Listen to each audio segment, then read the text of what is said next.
আওপুৰণি বন্দুকৰ বাবে প্ৰাণ গ'ল বনকৰ্মী অতুল কলিতাৰ। উগ্ৰ ৰূপ লোৱা হাতীৰ সন্মুখত নুফুটিল গুলী। সতীৰ্থ বনকৰ্মীৰ শিহৰণকাৰী বৰ্ণনা।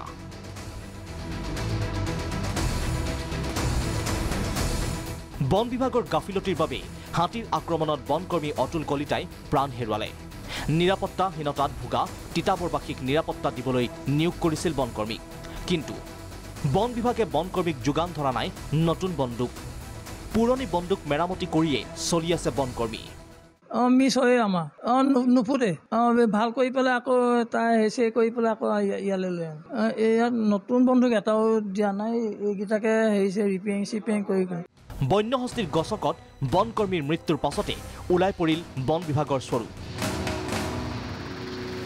এসপ্তাহ ধৰি বনৰীয়া হাতীৰ এটা বৃহৎ জাকে ধ্বংসলীলা চলাইছে বৃহত্তৰ অঞ্চলটোত। তিতাবৰ, ৰঙাজান, কচুখাট, খৰিকটীয়া, গড়বস্তি, লোণপুৰীয়া, চামগুৰিত খাই তহিলং কৰিছে পথাৰৰ ধান, তছনছ কৰিছে ঘৰ-দুৱাৰ। শুকুৰবাৰে পুৱতি নিশা পৰ্যন্ত মৰিয়নিৰ বিভিন্ন এলেকাত বন্যহস্তীয়ে চলাই তাণ্ডৱ, যাৰ ফলত জিলা বন বিভাগে নিয়োগ কৰিছিল বনকৰ্মীক। উপযুক্ত অস্ত্ৰ শস্ত্ৰ নথকাৰ পৰিণতিতে মৃত্যু হ'ল বনকৰ্মী অতুল কলিতাৰ। ঘটনাত আহত হ'ল কৰ্তব্যৰত 3 বনকৰ্মীৰ। মৰিয়নিৰ পৰা নিত্যানন্দ দাসৰ ৰিপৰ্ট, প্ৰাগ নিউজ।